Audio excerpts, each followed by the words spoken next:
The day after our wedding, my wife gave me a list of rules, saying, "This is how it's going to be." I said nothing. Days later, her father stormed in, white as a ghost, and screamed, "Do you realize what you just cost this family?" Look, I'm not saying I married the devil, but let's just say if Satan ever needed a consultant on psychological warfare disguised as healthy communication, Isabel Whitmore would be his first phone call. We'd been married for exactly 3 weeks and 2 days when she decided our honeymoon phase needed what she called structure, and what I would later describe to my therapist as a hostage negotiation disguised as a marriage. It was a Tuesday morning, and I was sitting at our kitchen table doing what most newlywed husbands do, pretending to read the news on my phone while actually scrolling through memes about how marriage is basically a lifelong game of guessing what your spouse is actually mad about. The coffee was decent. The sun was streaming through our overpriced farmhouse-style windows that Isabel had insisted were essential for morning mindfulness. And I was genuinely thinking, you know what? Maybe this whole marriage thing isn't so bad after all. Then she walked in, barefoot, hair in one of those messy buns that women somehow make look effortless, but probably requires a YouTube tutorial and the dexterity of a neurosurgeon. She was wearing my old college t-shirt, the one from that charity 5K I never actually ran, but paid the entry fee for anyway, because it made me feel like less of a couch potato. And she was stirring her coffee with this level of focused intensity that should really be reserved for defusing bombs or performing open-heart surgery. The hazelnut creamer swirled in her mug like a tiny tornado of impending doom, and I swear to God, she had this smile on her face. Not a good morning, honey smile. Not even a "I'm planning a surprise party" smile. No, this was the smile of someone who just figured out how to hack into your bank account and is currently debating whether to drain it or to just move a few pennies around to mess with your head. "Morning," I said, because I'm a functional human being who knows how to do basic greetings. "Good morning," she replied, and I should have known right then that something was off. She never says, "Good morning." It's always, "Hey," or "Morning," or sometimes just a grunt that vaguely resembles human communication. Good morning was formal. Good morning was the verbal equivalent of wearing a suit to a barbecue. She set her mug down with this weird precision, like she was enacting some kind of sacred ritual, and then, boom, she pulled out a beige folder from behind her back like a magician revealing the worst card trick in history. Beige. Not even an interesting color like red or blue. Beige. The color of surrender. The color of waiting rooms and unseasoned chicken. The color that whispers, your life is about to become very boring and also somehow catastrophically worse. She placed it in front of me with both hands, the way you'd present a medieval decree or maybe a diagnosis you're not sure how to break gently. "New rules," she announced, and I kid you not. She said it with the confidence of someone who just invented democracy. I stared at the folder, then at her, then back at the folder. "Rules. For our marriage," she clarified, like that somehow made it better. Like I'd been sitting here waiting for someone to finally give me the instruction manual I'd clearly been missing. I've been doing a lot of thinking, and I realized that we never really established boundaries and expectations. So I made a list. A list. This woman made a list. Like we were roommates dividing up chores or co-workers scheduling the break room for lunch. Except instead of "please don't eat my yogurt" and "label your leftovers." This was apparently the Geneva Convention of Holy Matrimony. I opened the folder. 11 pages. Single-spaced. With headers. She'd used headers.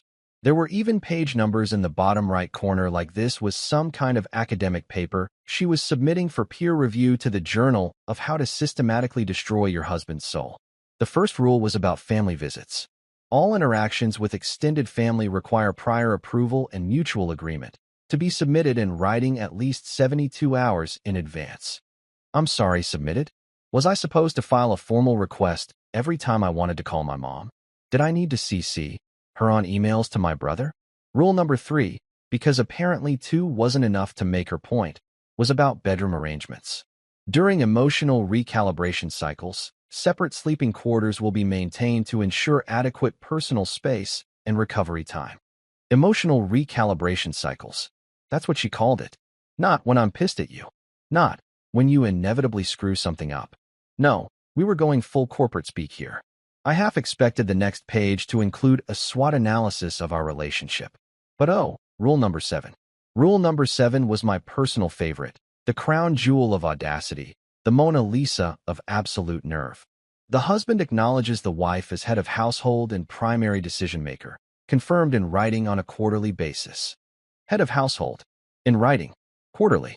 I was supposed to sign a document every 3 months, basically admitting that I was the subordinate partner in my own marriage. Like I was renewing a subscription service to being told what to do. Netflix, Spotify, and Please Tell Me How to Live My Life Premium. I sat there staring at these pages, watching the words blur together into one giant blob of what the actual hell is happening right now, and I could feel her watching me, waiting, probably expecting me to argue or beg or do that thing men do where they get defensive and start listing all the reasons why this is crazy, which inevitably leads to a fight, which leads to the silent treatment, which leads to apologizing even though you're not entirely sure what you're apologizing for. But here's the thing about me that Isabel clearly hadn't figured out yet. Despite all her strategic planning and color-coded rulemaking, I'm really, really good at playing the long game. Not because I'm some kind of evil genius or master manipulator. No, it's simpler than that.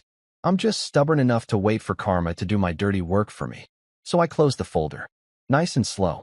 I took a sip of my coffee, which had gone lukewarm while I was reading about my new life as a domesticated subject in the kingdom of Isabel.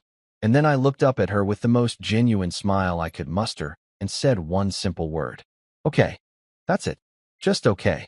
Not okay, but not okay. We need to talk about this. Just okay. Like she'd asked me to pick up milk on the way home. Like this was the most reasonable thing in the world. Like I was totally on board with signing away my autonomy in exchange for the privilege of continuing to sleep in a house I was pretty sure I'd help pay for. Her eyes lit up like a kid on Christmas morning who just got the exact toy they asked for. Really? Sure, I said, nodding like I meant it. Whatever makes you happy. She practically vibrated with satisfaction. Gave me this little speech about how she knew I'd understand, how she'd been so worried I'd overreact, how this was going to make our marriage so much stronger and more intentional, and all this other therapy speak that I'm pretty sure she'd pulled directly from some podcast about conscious coupling or mindful relationships or whatever the hell people call it when they want to control every aspect of another human's existence while pretending it's for their own good. I let her talk, nodded in all the right places, even threw in a few that make sense comments to really sell it. But here's what Isabel didn't understand, what she couldn't have possibly predicted despite all her careful planning. When I said okay, I never specified what I was agreeing to. I never said I'd follow the rules. Never said I'd sign anything. Never said I accepted her as the supreme commander of our household. I just said okay. And technically, grammatically, philosophically, okay can mean a lot of things. It can mean yes. It can mean I understand. It can mean I acknowledge that you have spoken words at me, and I'm choosing not to engage further at this time. She thought she'd won. Thought she'd successfully established her dominance. Thought she'd married someone who would roll over and play dead on command. But what she'd actually done was hand me 11 pages of evidence. 11 beautifully detailed, comprehensively written, signed and dated pages proving that she was attempting to coerce and manipulate her spouse through written demands and psychological control. As she walked away, humming something that sounded suspiciously like a victory march, I sat there with that beige folder in front of me and thought about what my next move should be. Because make no mistake, this was a move. This was her opening gambit in whatever twisted game she thought we were playing. And me? I was about to flip the board. So here's a fun fact about marriage that nobody tells you during the wedding planning. Approximately 70% of your communication will eventually involve errands you don't actually need to run, but pretend to anyway, because it's easier than explaining where you're really going. It's like a low-stakes witness protection program where instead of hiding from the mob, you're just hiding from having to explain why you need 3 hours alone on a Wednesday afternoon. 2 days after the Great Beige Folder incident, Isabel was in full operational mode. She'd already implemented rule number 5, which apparently gave her veto power over my daily schedule, and she was exercising that power with the enthusiasm of a dictator who just discovered Twitter. That morning, while I was eating cereal and contemplating whether cheerfulness could be weaponized, she waltzed into the kitchen with her phone in one hand and that same smug expression she'd been sporting since I'd allegedly agreed to her terms. "I need you to pick up the dry cleaning today," she announced, not looking up from whatever she was typing. Probably updating her vision board or scheduling my next performance review or whatever it is that people who make 11-page rule documents do in their spare time. Dry cleaning, I repeated, because sometimes when life hands you absurdity, the only reasonable response is to echo it back like you're a confused parrot. Yes, the ticket is on the fridge. They close at 6, so don't be late. She said this with the same tone my high school principal used to use when explaining why my excuse note from my mom looked suspiciously like it was written in my handwriting. Authoritative. Slightly disappointed. Definitely not buying whatever I was selling. The thing is, we didn't have any dry cleaning.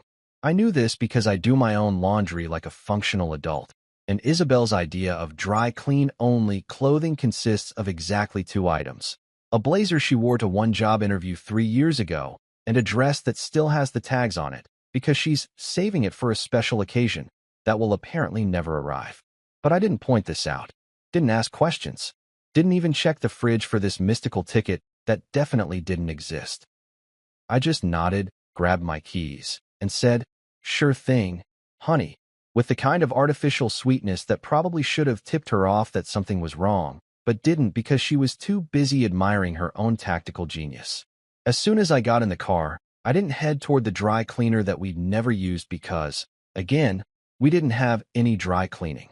No, I pointed my car in the complete opposite direction, toward the one place Isabel had absolutely no idea existed, my storage locker.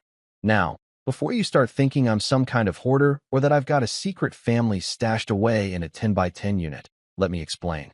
When Isabel and I got engaged, her father, the illustrious Gregory Whitmore, Esquire, Lord of the Country Club, Duke of passive-aggressive financial manipulation, had insisted on what he called proper legal protections for both parties. Which is rich person speak for, I don't trust you not to divorce my daughter and take half her trust fund that she hasn't actually earned but definitely acts like she did. So we'd done the prenup dance. Lawyers, mediators, the whole 9 yards. Gregory had brought in his guy, some lawyer named Pemberton who wore cufflinks that probably cost more than my first car and had the personality of lukewarm oatmeal.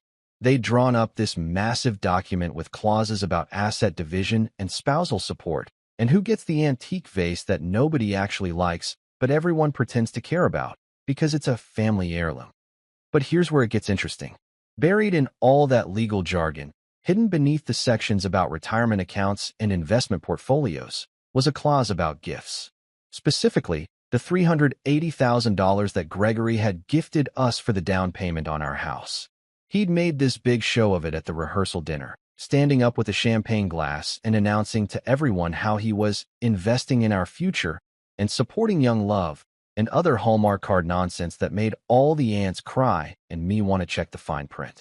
And oh boy, was there fine print. The gift, and I'm using air quotes in my head right now because calling it a gift is like calling a loan shark a friend who lends money, came with conditions. It was structured as a gift with a good faith clause, which basically meant it stayed a gift as long as both parties acted in good faith toward the marriage. But if either party engaged in coercion, manipulation, or bad faith conduct within the first 12 months, the gift automatically converted to a loan with a 30-day repayment window, at market interest rates. When Pemberton had explained this during the signing, he'd done it with this little smirk like he was so clever for thinking of it. Like he'd invented the concept of leveraging generosity as a control mechanism.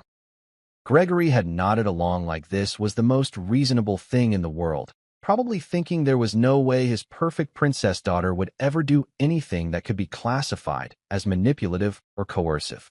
I pulled up to StoreSmart Self-Storage, a beige building, which in retrospect should have been my first warning about beige things in general, and punched in my access code.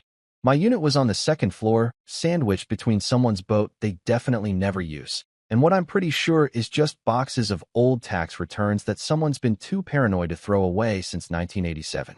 Inside my unit, past the boxes of college textbooks I keep meaning to sell, and the camping gear I used exactly once before deciding that nature is basically just the outdoors without air conditioning, was a fireproof safe. And inside that safe was the original prenup, the full, unredacted, everything-included version that Pemberton had given me with a wink and a just in case, you understand. I understood now. I pulled out the document and flipped to Section 7, Subsection C, Paragraph 3. There it was, in beautiful, legally binding 12-point Times New Roman. Should either party engage in documented coercion, manipulation, or attempts to unilaterally alter the fundamental terms of the marriage through non-consensual demands within the first 12 months of marriage, the aforementioned gift shall immediately convert to a loan, payable within 30 days of notification. Documented coercion, like, say, an 11-page list of rules. Unilateral alteration of marriage terms, like demanding acknowledgement as head of household in writing. Non-consensual demands, like requiring 72 hours notice to call my own mother. I sat there in my car in the parking lot of that storage facility, holding this document that suddenly felt less like a piece of paper and more like a golden ticket to the chocolate factory. Except the chocolate factory was my freedom and Willy Wonka was a trust attorney who charged $600 an hour. Isabel had signed her name to those rules. She'd dated them. She'd even used a blue pen, which I'm pretty sure has some kind of legal significance that I don't fully understand, but definitely sounds official. She'd created a paper trail of her own manipulation, gift-wrapped it in a beige folder, and handed it to me like a present. And the beautiful, poetic, almost divinely comedic part of all this. She had no idea, zero clue that this clause existed. Because Gregory, in his infinite wisdom and complete faith in his daughter's perfection, had never bothered to mention it to her. Probably assumed she'd never need to know because she'd never do anything that could possibly be construed as manipulative. I pulled out my phone and took pictures of every single page of that prenup. Close-ups of Section 7. Wide shots showing the signatures. Even got a shot of the notary stamp because I watch enough legal dramas to know that details matter. Then I uploaded everything to 3 different cloud services because I'm paranoid and also because if movies have taught me anything, it's that important documents have a tendency to mysteriously disappear at crucial moments. Sitting there in that car, with the prenup in my lap and the storage unit door still open behind me, I felt something I hadn't felt in weeks. Not since before the wedding, before the honeymoon, before the rules and the expectations and the slow realization that I'd married someone who thought marriage was a corporation and she was the CEO. I felt hope, not the naive, rom-com kind of hope where everything works out because someone makes a grand gesture at an airport. No, this was better. This was the cold, calculated, absolutely justified hope that comes from realizing that sometimes, just sometimes, karma doesn't need your help. Sometimes karma just needs you to step aside and let the universe do its thing. I looked up at the ceiling of my car, at the sunroof that Isabel had insisted we get even though it adds literally nothing except the possibility of bird poop and rain leaks, and I whispered, "Thank you, God, for beige folders and arrogance." Then I put the prenup back in the safe, locked up my unit, and drove home. Not to pick up imaginary dry cleaning. Not to follow some made-up errand that was probably just a test to see if I'd obey without question. I drove home to be the most agreeable, rule-following, perfectly obedient husband in the history of marriage. Because sometimes the best revenge isn't revenge at all. Sometimes it's just patience, paperwork, and letting someone dig their own grave while you smile and hand them a bigger shovel. There's a special kind of person who works in trust management, and I don't mean that as a compliment. These are people who've chosen a career path that involves reading the fine print of rich people's money problems while wearing suits that cost more than most people's monthly rent.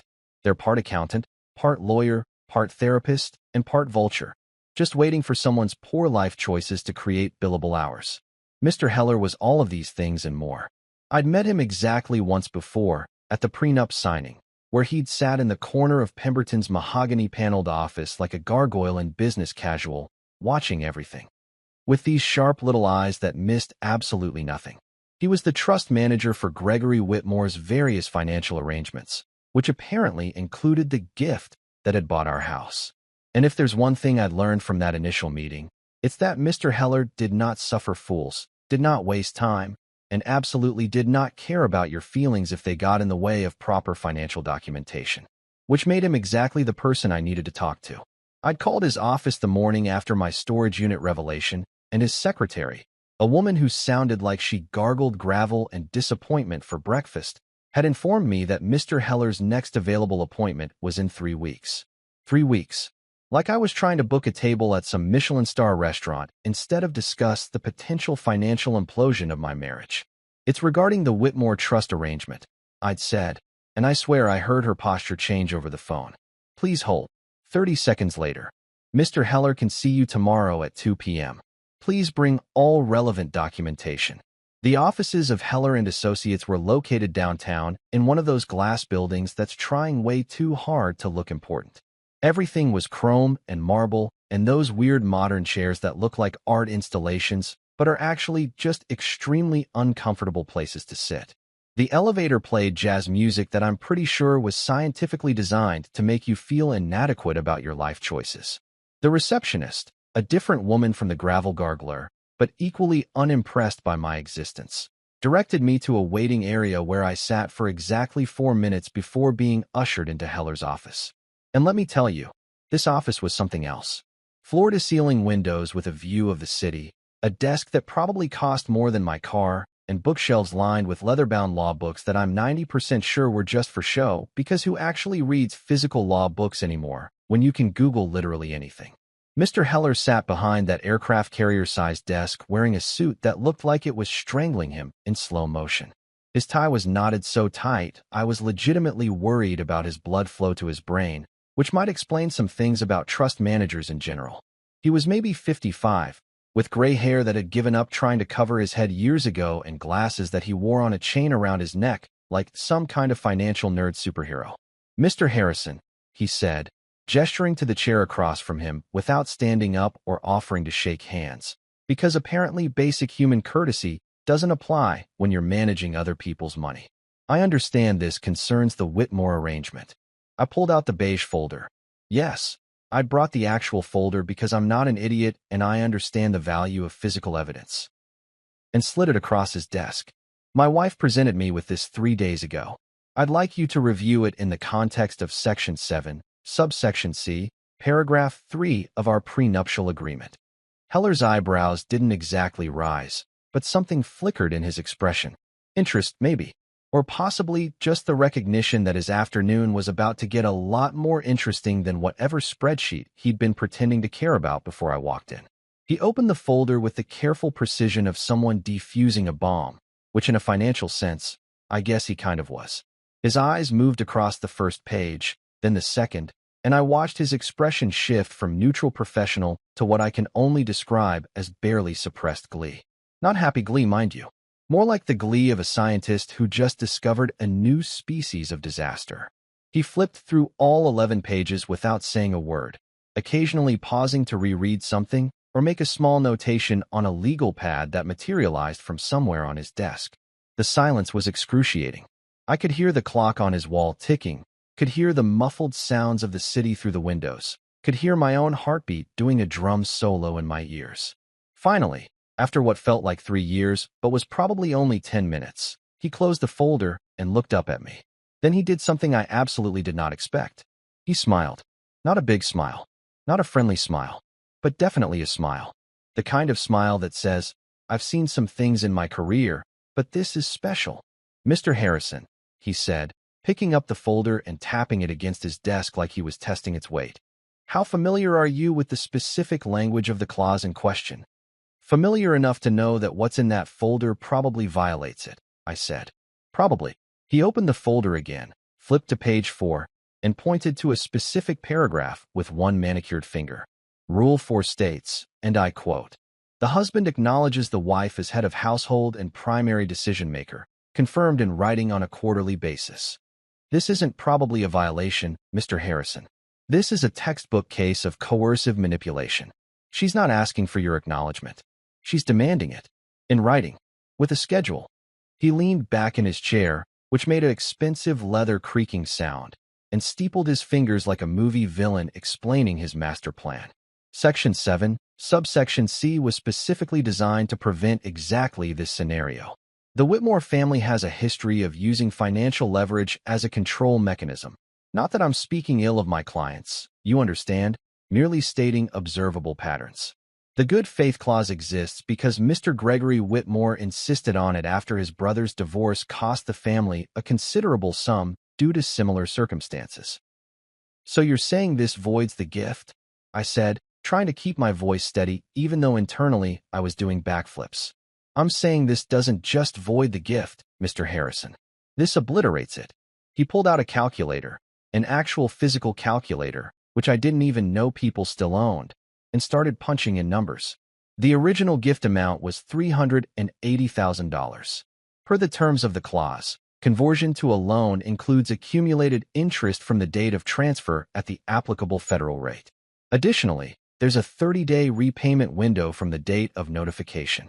He scribbled some numbers on his legal pad, did some more calculator gymnastics that would have made my high school math teacher proud, and then turned the pad around so I could see it.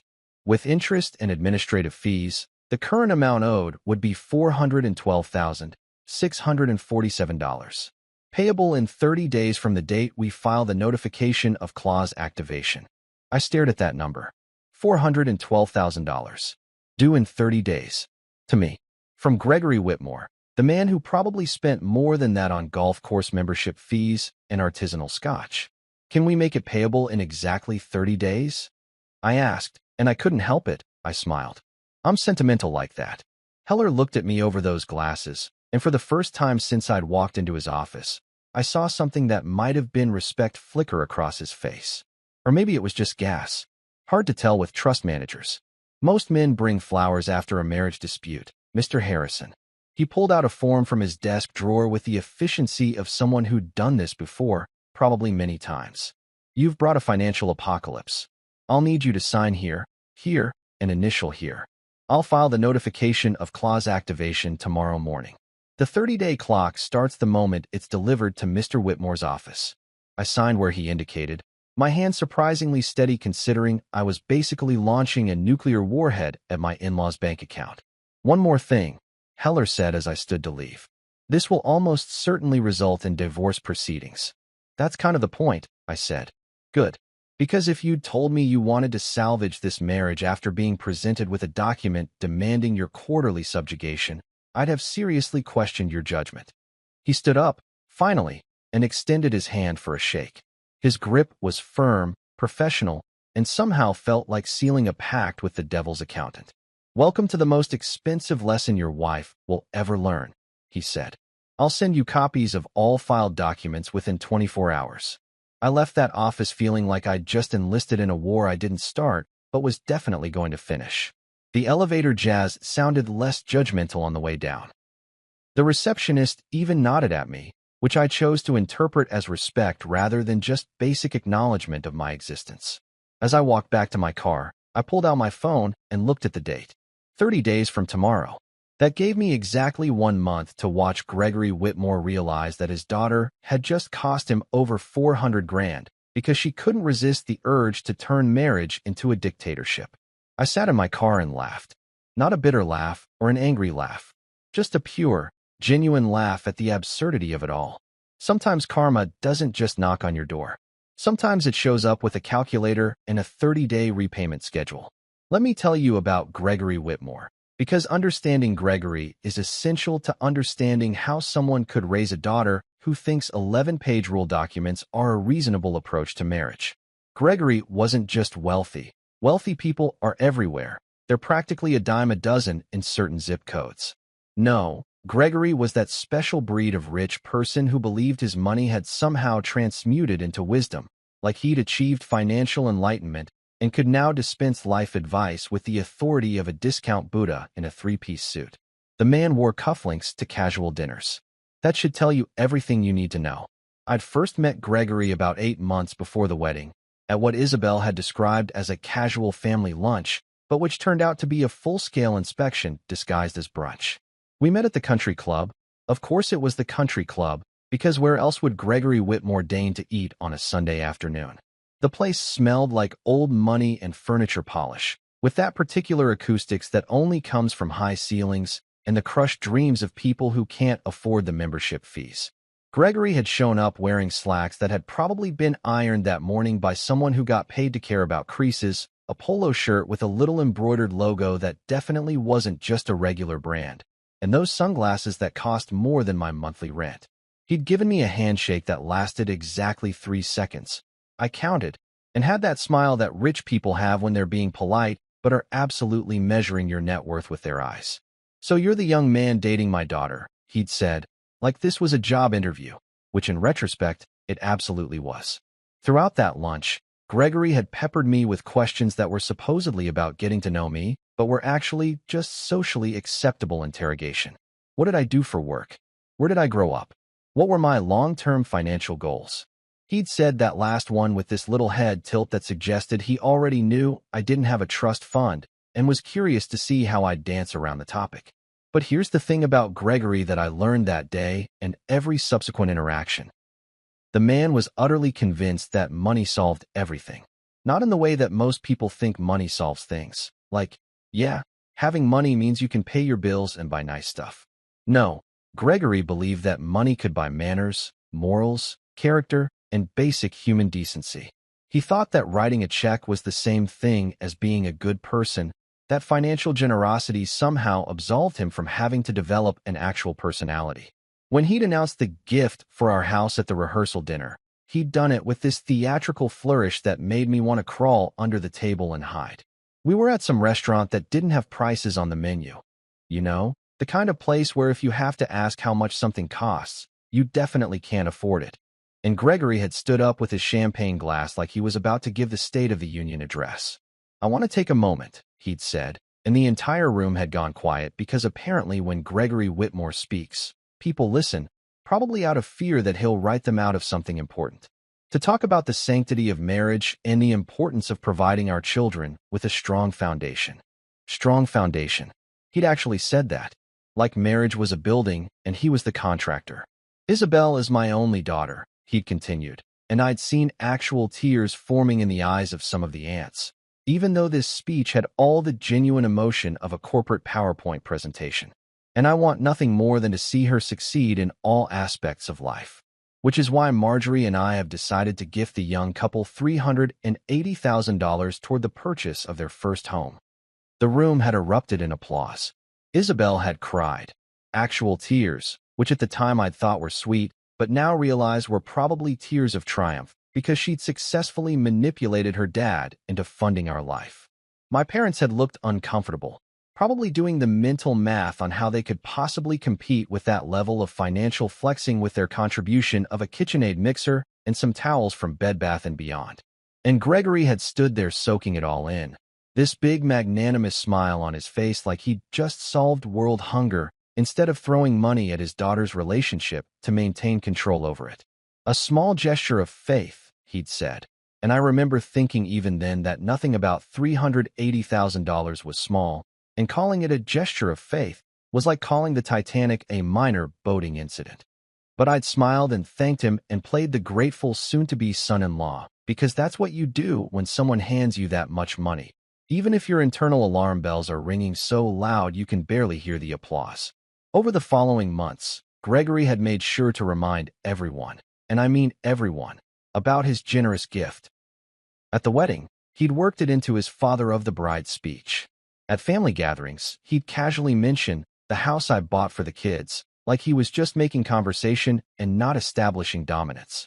At the country club, according to Isabel, he'd apparently told anyone who would listen about how he'd set up the young people right. The country club. God, the country club. That's where Gregory spent most of his time, holding court like some kind of suburban monarch. He had a regular foursome for golf every Saturday morning. Always Saturday morning, same time, same people, probably the same conversations about stock portfolios and tax shelters. He sat on the board of directors, obviously, because Gregory Whitmore didn't just join organizations, he had to be in charge of them. I'd gone golfing with him once, a few months before the wedding, because Isabel had insisted it would be good bonding time. It was not good bonding time. It was 4 hours of Gregory explaining his golf swing philosophy, which somehow also turned into his life philosophy, which basically boiled down to I have money, therefore I am correct about everything. On the 7th hole, after he'd hit what he claimed was a birdie but looked suspiciously like a par to everyone else, he'd turned to me with this serious expression and said, "You know, son, the key to success in life is understanding leverage." Son. He'd called me son, like we were in some kind of mafia movie, and he was about to explain the family business. You've got to always maintain your position of strength, He'd continued, lining up his next shot with the concentration of someone defusing a bomb instead of hitting a small ball toward a hole. In business, in relationships, in everything. The moment you show weakness, people will take advantage of you. He'd said this with zero irony, apparently not recognizing that his entire relationship with his daughter was built on financial leverage and that he was literally describing his own manipulation tactics as if they were wisdom.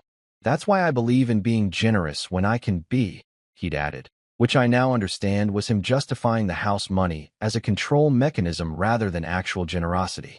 It establishes goodwill, creates obligation. Smart business. Smart business. That's what he'd called emotional manipulation through financial gifts. Smart business.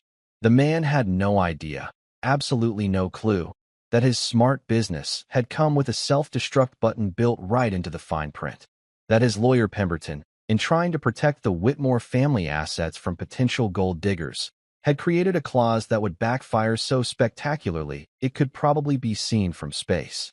Gregory Whitmore had spent his entire life believing that money bought him control, bought him respect, bought him the right to dictate how other people live their lives.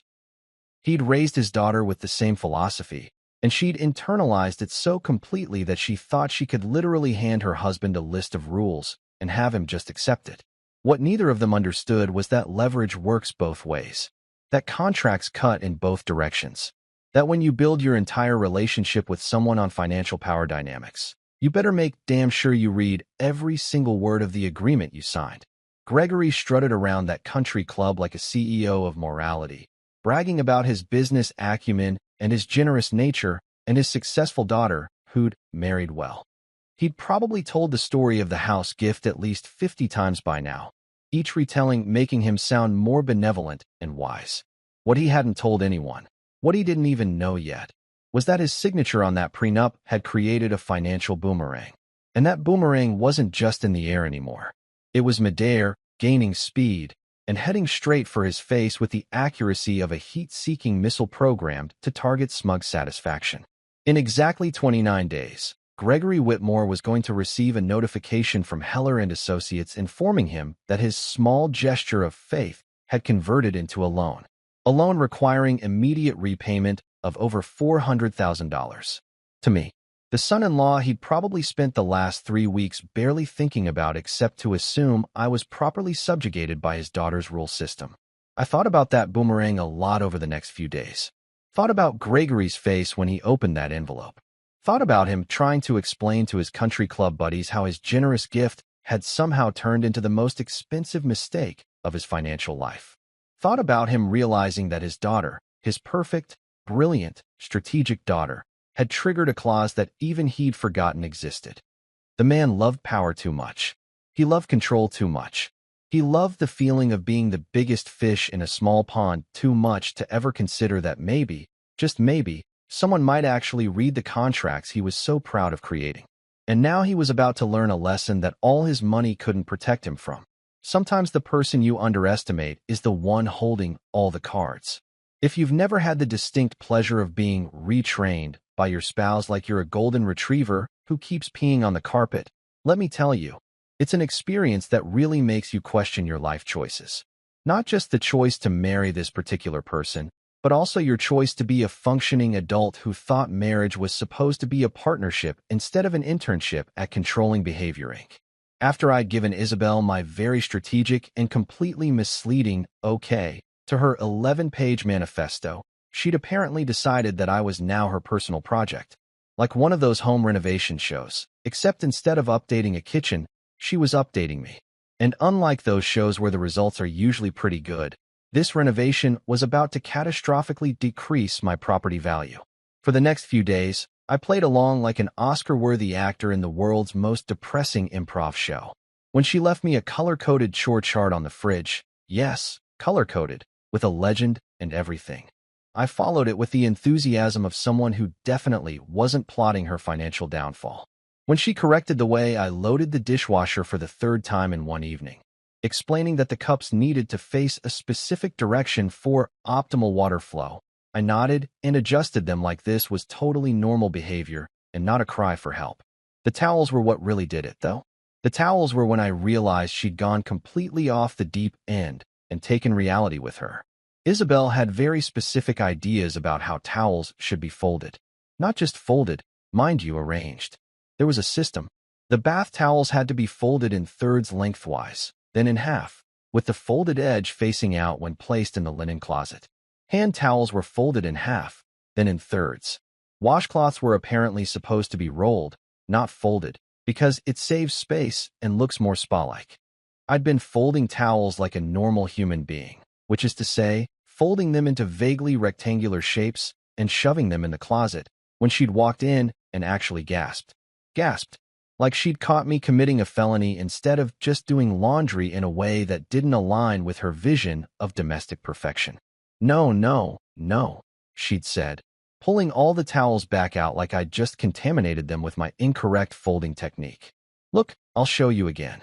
Again. She'd already shown me twice. This was demonstration number 3 of the Great Towel Folding tutorial, and I was starting to understand how prisoners of war must feel during re-education camps. But I smiled. God help me.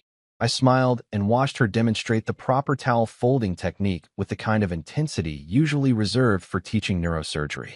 And then I practiced under her supervision until I could fold a bath towel in the correct way, which apparently earned me a good job, like I was a kindergartner who'd just learned to tie his shoes.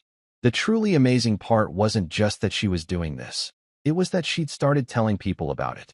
Not with shame or embarrassment about how she was treating a grown man like a trainable pet, but with pride. Actual pride. Like she'd accomplished something worth bragging about. Wednesday rolled around, which meant brunch with the girls, which is what Isabel called her friend group, even though they were all women in their late 20s, and calling them girls felt weirdly infantilizing. But whatever. They met every Wednesday at some cafe that charged $14 for avocado toast, and had a wait list like it was the hottest club in town instead of just a place that served overpriced eggs. Normally, I avoided these brunches like I avoided gas station sushi, but Isabel had asked me to drop off her phone charger that she'd forgotten at home. Asked is generous. She'd texted me with a single word charger followed by the cafe address, which I'd interpreted as a command because everything was a command now. When I walked in, I spotted their table immediately because they were the loudest group in the place, which is saying something considering there was a toddler having a meltdown 2 tables over. Isabel was mid-story, gesturing with her fork while her friends leaned in like she was revealing state secrets. And he even folds towels the right way now, she was saying as I approached, and I swear I saw actual stars in her eyes, like she'd achieved something remarkable. Her friend Melissa, who I'd always thought was relatively normal until this moment, laughed in that high-pitched way that makes dogs in a 3-block radius start howling. Oh my God, how did you train him? Train him. She said, train him, like I was a circus animal. Like I was a seal who'd learned to balance a ball on my nose for fish treats. Consistency, Isabel said, accepting her charger from me with barely a thank you. You have to be consistent with expectations and not let them slide back into old habits. It's like any behavioral modification. Behavioral modification. This woman had a psychology degree and was using it for evil. Another friend, I think her name was Kendra, or maybe Kylie. Honestly, all of Isabel's friends kind of blurred together into one collective entity of judgment and overpriced handbags, practically squealed with delight. That's amazing. Derek still leaves his socks everywhere. Maybe I should try your method. I could send you my system, Isabel offered, like she was offering to share a recipe instead of a guide to systematically undermining your partner's autonomy. I've got it all documented. Of course she did. Of course there was documentation. There was probably a spreadsheet. Maybe a PowerPoint presentation. Possibly a TEDx talk in the works titled, How I Trained My Husband, and You Can Too. I stood there for what felt like an hour, but was probably only 30 seconds, and then I did something that in retrospect was either brilliant or incredibly stupid, but definitely hilarious. I smiled. Not my fake, yes dear smile. My real smile. The smile of someone who knows something you don't. It's true, I said, and all 4 of them turned to look at me like they'd forgotten I was there, which they probably had. She trained me so well, I roll over on command. Usually when she says, budget meeting, I let that hang in the air for just a second, watching the confusion flicker across their faces as they tried to figure out if I was being serious or sarcastic. Then I pulled out my phone from my pocket, The phone that had been in my front shirt pocket the entire time. The phone that had been recording since the moment I walked in the door. Anyway, gotta run, I said, giving a little wave. Enjoy your brunch. The avocado toast looks amazing. I walked out of that cafe feeling like I'd just won a small battle in a much larger war. Because here's what Isabel didn't know, what none of them knew. I'd been recording everything. Every smug comment, every condescending training session, every text message where she'd ordered me around like I was her personal assistant. My phone had become a documentation machine. Voice memos of her explaining her rules. Screenshots of her text messages demanding I do things the right way. Videos of her correcting my dishwasher loading technique like it was a matter of national security. Every single piece of evidence was backed up to 3 different cloud services because I'm paranoid and also because I'd watched enough true crime documentaries to know that digital evidence has a way of mysteriously disappearing. The recording from the cafe was particularly golden. How did you train him?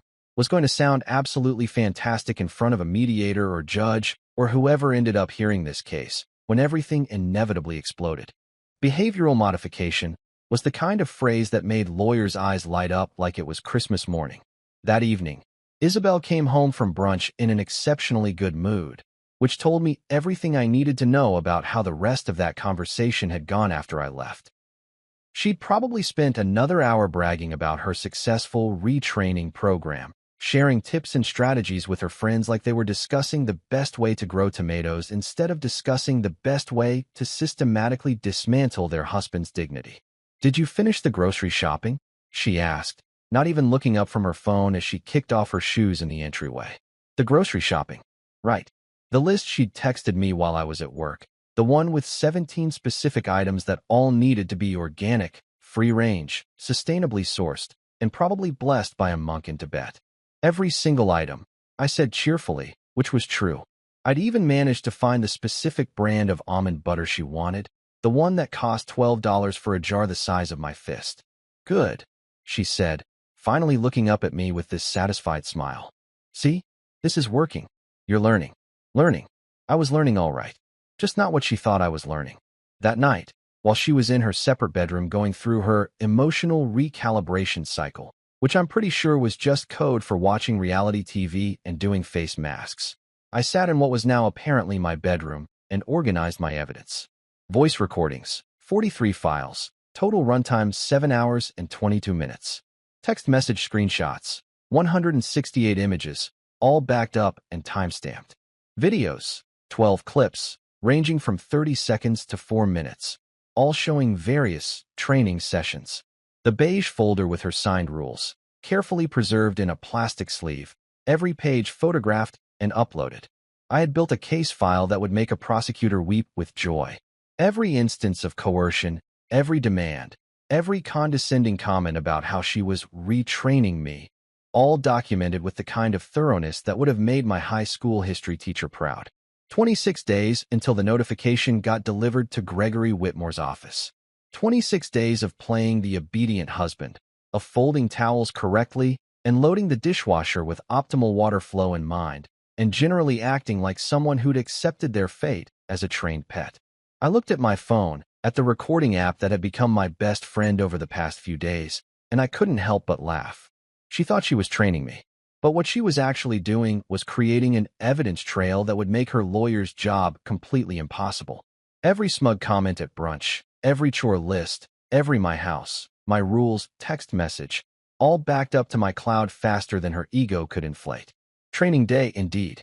The only question was, who was really being trained here? Finding a good lawyer is like dating. You've got to kiss a lot of frogs before you find someone who doesn't make you want to fake your own death and move to Canada. I'd called 6 different attorneys before I found Redwood, and let me tell you, those first 5 consultations were an education in why people hate lawyers. The first guy had spent 20 minutes explaining his hourly rate before even asking what I needed. The second one had this office that smelled like desperation and mothballs, which didn't exactly inspire confidence. Number 3 had been promising until he'd referred to my situation as a little marital spat and suggested I just communicate better, which told me he'd either never been married or was currently in a marriage that had broken his spirit so completely he couldn't recognize abuse when it was documented in 11 pages.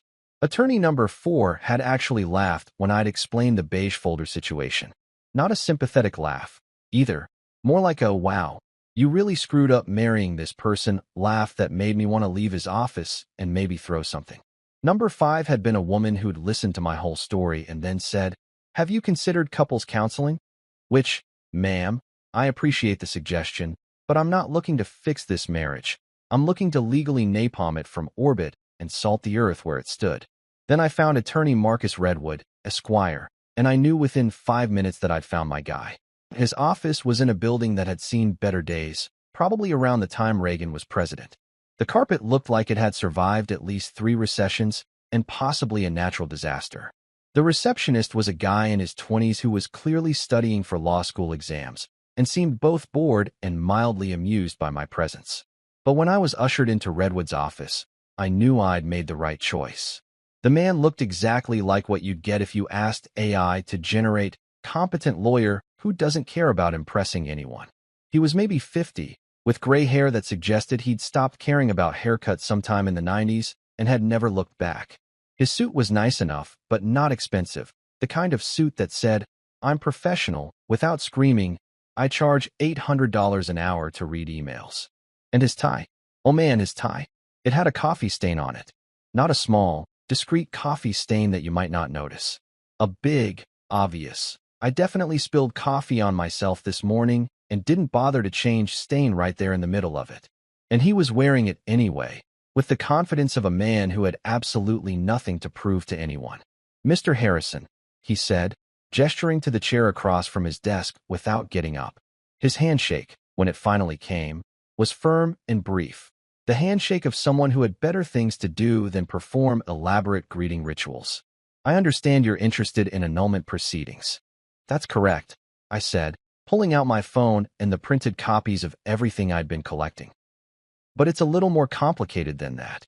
"It always is," he said, leaning back in his chair with the weary amusement of someone who'd heard every ridiculous story imaginable and was ready to add mine to the collection. "Go ahead." I laid it all out. The beige folder with its 11 commandments. The prenup clause that Gregory Whitmore had insisted on. The recordings of Isabel bragging about retraining me. The text messages. The videos. Everything. I talked for probably 15 minutes straight, occasionally stopping to pull up a specific piece of evidence on my phone or reference a particular page in the documentation.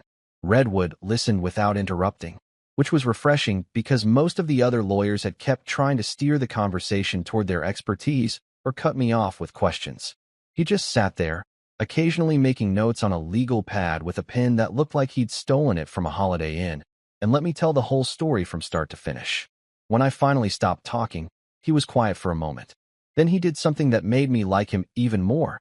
He smiled. Not a professional smile. Not a, "I'm going to take your money and make this go away" smile. A genuine, "Holy crap, this is wild" smile. "Mr. Harrison," he said, tapping his pen against his legal pad. "Do you know what most people bring to their first consultation?" "What?" "Emotions. Anger. Hurt feelings. A vague sense that they've been wronged, but no actual evidence to back it up." He gestured at the pile of papers and my phone sitting on his desk. "You've brought me a federal case's worth of documentation for what should be a simple annulment. You've recorded everything.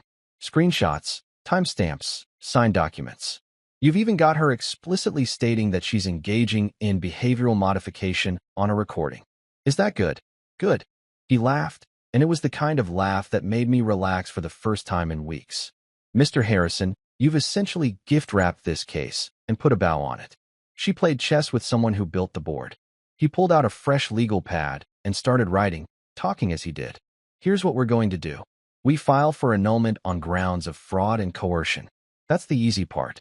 The prenup clause that her father signed. The one about the gift converting to a loan if either party engages in coercive behavior within 12 months. That's our nuclear option." "My trust manager already filed the notification," I said.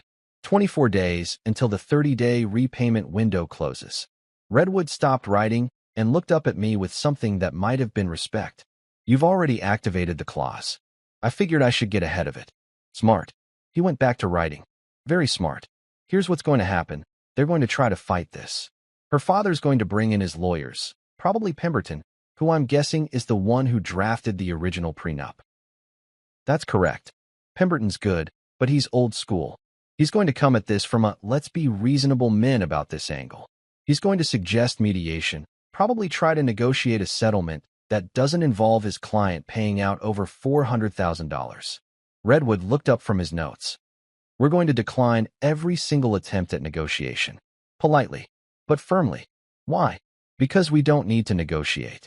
We have everything. The signed coercion document, the rules that she presented to you. The recordings of her describing her behavior as training and retraining. The text messages establishing a pattern of controlling behavior.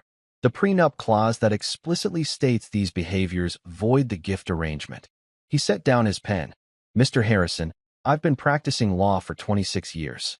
I have never seen a more clear-cut case of self-inflicted legal destruction. I couldn't help but smile at that. Now, here's the part where I have to be honest with you, Redwood continued, leaning forward with his elbows on his desk. This is going to get ugly. Not legally ugly. Legally, you're bulletproof. But personally ugly. Her family has money, which means they have pride. Gregory Whitmore is going to feel humiliated. Your wife is going to feel betrayed. There will be social fallout, family drama, probably some people who think you're the bad guy here. I can live with that. Can you? He looked at me seriously. Because that's the real question. A lot of people come in here wanting revenge until they realize what revenge actually costs. Not in money.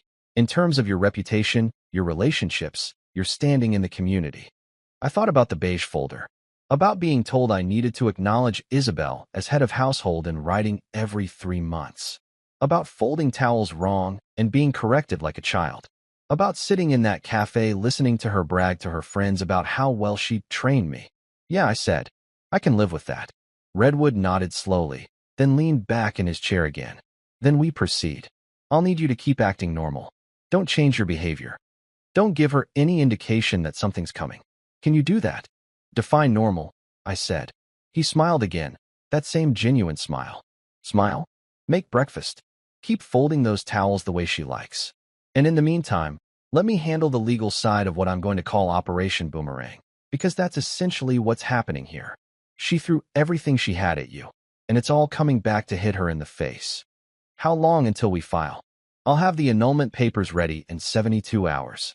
We'll time the delivery to coincide with when the financial notifications hit their lawyer. He made another note. Maximum impact. Minimum warning. The legal equivalent of a flashbang grenade. We spent another 30 minutes going over details, signing engagement letters, discussing strategy. His retainer was surprisingly reasonable, $5,000, which he explained was lower than usual because this case is going to be the easiest money I've made all year. As I stood to leave, Redwood walked me to the door, something none of the other lawyers had done. At the doorway, he stopped and looked at me with an expression I couldn't quite read. Can I give you some advice that has nothing to do with law? He asked. Sure. After this is over, take some time before you date anyone else. Not because you did anything wrong here. You didn't. But because you need to process what happened and make sure your picker isn't broken. He smiled. Also, next time someone hands you a beige folder full of rules, maybe run before the ink dries. I laughed. That's fair.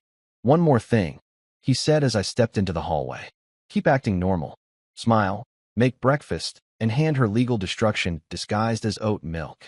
I looked back at him, at this lawyer with his coffee-stained tie and his weary wisdom, and realized I'd found exactly the right person for this job. 24 days until Gregory Whitmore's world imploded.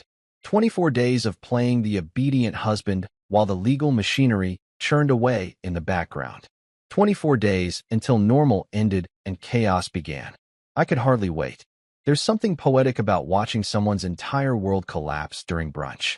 Not breakfast, not lunch, but that weird middle ground meal that exists solely so people can day drink while pretending to be sophisticated and eat eggs that cost more than they should. Brunch is where reputations go to die, apparently, and I was about to make sure Isabel's went out in the most spectacular fashion possible. Wednesday rolled around again. It was always Wednesday, like some kind of terrible Groundhog Day situation where instead of reliving the same day, I just had to endure the same performative friendship ritual on a weekly basis. But this Wednesday was different. This Wednesday was D-Day. Delivery Day. The day that attorney Redwood had circled on his calendar with what I imagine was a red marker and possibly a little smiley face, because the man definitely had a dark sense of humor about these things. Isabel had been planning this particular brunch for 2 weeks. It wasn't just her regular friend group. No, she'd expanded the guest list to include what she called her Empowered Women in Leadership Circle, which was basically a book club that had stopped reading books and started just complaining about their lives while calling it networking. There were going to be 9 women total, all gathered in our dining room to eat the organic quiche Isabel had ordered from that place that charges $40 for egg pie, and drink mimosas made with champagne that cost more per bottle than I used to spend on groceries for a week. She'd been preparing for days. The house had been cleaned to the point where I was afraid to touch anything. She'd bought new throw pillows for the couch. Throw pillows, like the old ones, had somehow become inadequate for holding up people's backs. Fresh flowers were arranged in 3 different vases strategically placed around the main floor. The guest bathroom had been stocked with fancy hand soap that I was explicitly forbidden from using because it was for guests only, which made me wonder what exactly I was if not someone who also needed to wash their hands. The morning of the brunch, Isabel was in full control freak mode, which I'd learned over the past few weeks was basically just her normal mode, but with extra anxiety. She'd woken up at 6 a.m. to start setting up, even though the brunch wasn't until 10:30. She'd rearranged the dining room table twice, changed the tablecloth 3 times, and had a minor breakdown about whether the napkins should be folded into swans or just left in regular triangles. I'd made myself scarce, which was easy because I wasn't invited anyway. Apparently, my presence would disrupt the energy of the gathering, which was fine by me because I had other plans. Important plans. Plans that involved being exactly far enough away to have plausible deniability, but close enough to hear everything that was about to go down. The guests started arriving at 10:15 because apparently being fashionably late to brunch means showing up early so you can judge the host's food choices before everyone else gets there. I heard the doorbell, heard the chorus of fake enthusiastic greetings, heard the collective sound of 9 women all complimenting each other's outfits, while secretly cataloging everything they'd criticize later in their group chats. I was in my car in the driveway, pretending to take a work call, but actually monitoring the Ring doorbell camera on my phone because modern technology is a beautiful thing. I watched them file in one by one, all wearing their brunch uniforms. The unofficial dress code that seemed to require athleisure that cost more than formal wear, oversized sunglasses even though they were indoors, and enough jewelry to set off metal detectors in a 3-block radius. By 10:40, everyone was seated, and I could hear the buzz of conversation through the window. Isabel was in her element, holding court at the head of the table like a CEO running a board meeting, except instead of discussing quarterly earnings, they were discussing their personal lives like they were breaking news stories. I checked my phone. 10:42. The process server should be arriving any minute now. Redwood had been very specific about the timing, late enough that everyone would be seated and settled in, early enough that they hadn't started drinking heavily yet, perfectly calibrated for maximum impact and minimum escape routes. 10:45. I saw the car pull up. A Navy sedan, nondescript, the kind of car that process servers drive because they don't want to attract attention. Out stepped a man in a suit, not an expensive suit, but professional enough to be taken seriously. He was carrying a manila envelope that looked completely innocuous, like it could contain anything from a birthday card to a restaurant menu. But it didn't contain either of those things. It contained annulment papers, a copy of the prenup with Section 7, subsection C, paragraph 3 highlighted in yellow, and a very detailed letter from Heller and Associates explaining exactly how much money Gregory Whitmore now owed and how quickly he needed to pay it. I watched him walk up to the front door. Watched him ring the doorbell. Watched through the Ring camera as Isabel, clearly annoyed at the interruption, excused herself from the table to answer it. The audio on the Ring wasn't great, but I could hear enough. The process server's professional tone. Delivery for Mrs. Isabel Whitmore. Her confused response. I didn't order anything. His patient explanation. It's a legal delivery, ma'am. I need you to sign for it. There was a pause. I could see her face in the camera, the confusion morphing into concern, and then into something that looked like dread as she realized what was happening. But she was in hostess mode, performing for her audience of 8 other women who were probably craning their necks to see what was going on, So she signed for it with a smile that looked like it was being held on her face with fishing line. She closed the door, walked back toward the dining room, and I absolutely knew, that she was going to open that envelope right then and there, because Isabel couldn't help herself. She had to know what was in it, had to process it, had to deal with it immediately because leaving it unopened would have driven her insane. I got out of my car as quietly as possible and moved to the side of the house where I could hear through the dining room window that we'd left open because it was a nice day and Isabel wanted that fresh air ambience she'd read about in some home magazine. Who was that? I heard one of her friends ask. Melissa, probably, based on the vocal fry. Just a delivery, Isabel said, and I could hear the strain in her voice trying to stay casual. Nothing important. But she was opening it. I couldn't see her, but I knew she was opening it because I heard the sound of tearing paper, that distinctive sound of an envelope being opened by someone who's trying to be discreet, but is actually just making more noise by trying to be quiet. Silence. The kind of silence that happens when someone reads something that fundamentally alters their understanding of reality. The kind of silence that precedes either screaming or crying or possibly both. Isabel. Another voice. Kendra or Kylie or whatever her name was. Is everything okay? More silence. I imagined her standing there, the papers in her hands, reading through legal terminology that was probably making her eyes cross, but getting the general gist of it well enough. Annulment. Fraud. Coercion. And then the financial part. The part about her father's gift converting to a loan. The part about the $412,000 due in 30 days. The part about Section 7, subsection C, paragraph 3. Isabel, you're scaring us. A different voice now. Someone I didn't recognize. What is it? And then, finally, her voice. Quiet. Shocked. The voice of someone whose entire worldview just shattered like a wine glass dropped on tile. He's filing for annulment. The collective gasp from 8 women was actually kind of impressive. Like a Greek chorus reacting to tragedy. Except the tragedy was self-inflicted and absolutely preventable. What? Melissa's voice, shrill with shock. Why? What happened? Isabel's voice cracked. He's using my rules. He's claiming I coerced him. And there's something about my dad's gift becoming a loan. For $100,000. Due in 30 days. More silence. I could practically hear them trying to process this information, trying to reconcile the image of the successfully retrained husband with the reality of a man who'd apparently been planning his escape the entire time. But you said he agreed, someone said. You said he was on board with everything. I thought he was. Isabel's voice was rising now, panic overriding her attempt at maintaining composure. He said okay. He followed all the rules. He never argued. He smiled and did everything I asked. Oh, honey, another voice said, and I couldn't tell if it was sympathetic or horrified or possibly a mix of both. I think that was the point. I heard movement, the sound of chairs scraping against the floor. Hushed voices offering comfort or possibly advice or possibly just trying to figure out how to gracefully exit this social catastrophe. You blindsided me. Isabel's voice again, louder now, angry. You blindsided me. And that's when I knew she'd spotted me through the window, even though I'd been trying to stay hidden. Or maybe she just knew I was there, sensed my presence like a villain in a horror movie. Either way, her accusation hung in the air, echoing through the window, and probably through the entire neighborhood.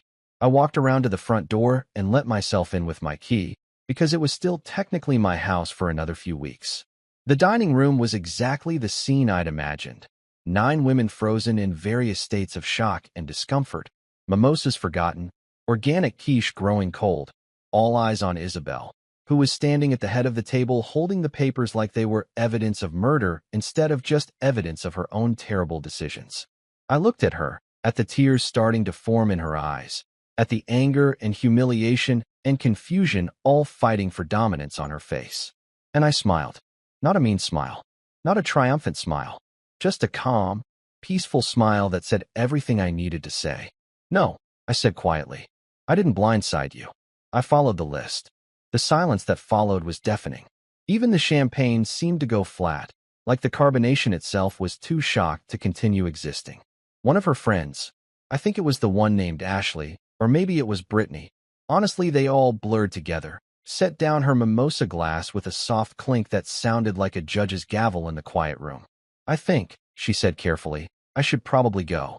That broke the spell. Suddenly, everyone was standing, gathering purses, making excuses, heading for the door with the kind of speed usually reserved for evacuating a building during a fire drill. Within 3 minutes, all 8 guests had disappeared, leaving Isabel standing alone in her perfectly decorated dining room, surrounded by the ruins of her perfectly planned brunch. She looked at me, and I looked back at her, and for the first time since I'd agreed to her stupid beige folder, I saw actual understanding in her eyes. Not sympathy, not remorse, but understanding. She finally got it. She'd played a game she thought she'd already won, and it turned out she'd been losing the entire time. 2 days after the great brunch implosion, Gregory Whitmore's world officially caught fire, and I had a front-row seat to watch it burn. I wasn't physically there. That would have been too obvious, too gloating. But Redwood had connections, and those connections had loose lips, and those loose lips loved sharing stories about rich people losing their minds in conference rooms. Apparently, Gregory had called an emergency meeting with his lawyer Thomas Claiborne the moment he'd received his own copy of the annulment papers and the financial demand from Heller and Associates. According to Redwood's source, a paralegal who'd been in the room taking notes, Gregory had walked in looking like a man who'd just discovered his yacht had sunk and taken his golf clubs with it. Claiborne had already reviewed everything, which meant he knew exactly how screwed his client was before Gregory even sat down. "Explain this to me," Gregory had apparently said, throwing the papers onto Claiborne's desk with the dramatic flair of someone who thought theatrics would somehow change legal reality. Claiborne, to his credit, had been direct. "Sir, you owe your son-in-law $412,000. Legally. Immediately." Isabel came home from her emergency crisis meeting with Daddy, expecting a fight. She'd probably rehearsed her arguments in the car, planned her counterattacks, maybe even practiced some tears in the rearview mirror. What she found instead was silence. My side of the closet was empty. Every shirt, every pair of shoes, every sock carefully removed like I'd never existed there at all. The bathroom counter where I kept my toothbrush and razor was bare. The nightstand on my side of the bed had been cleared of books and charging cables and all the little things that accumulate when you live somewhere. But the real kicker, the piece de resistance of my exit, was sitting on the kitchen table. Her precious beige folder, the one that had started this whole beautiful disaster, placed perfectly in the center like a centerpiece. And on top of it, a yellow post-it note with 4 words written in my handwriting. Agreed. Annulled. Rule 4 was underlined in red marker. The rule about acknowledging her as head of household in writing. By week's end, everything had settled into its new reality like dust after an explosion. The house was legally mine. Turns out when someone tries to coerce you out of your own home, the courts tend to side with the victim. Heller and Associates had filed the repayment demands with the efficiency of a German train schedule, and Gregory Whitmore was selling off assets faster than a crypto bro during a market crash. The country club membership went first, then the boat he'd used twice, then the vacation timeshare in Cabo that nobody had visited in 3 years. Watching a man who'd built his entire identity on displays of wealth suddenly become very interested in liquidation was almost poetic. Isabel called once. Just once. Her voice was shaking, which was new. I'd never heard her sound uncertain before. "You didn't have to go this far," she said. I was standing in my new apartment, smaller but mine, looking out at a view that didn't come with emotional baggage or color-coded chore charts. "Oh, I didn't," I said calmly. "You did. I just followed your rules."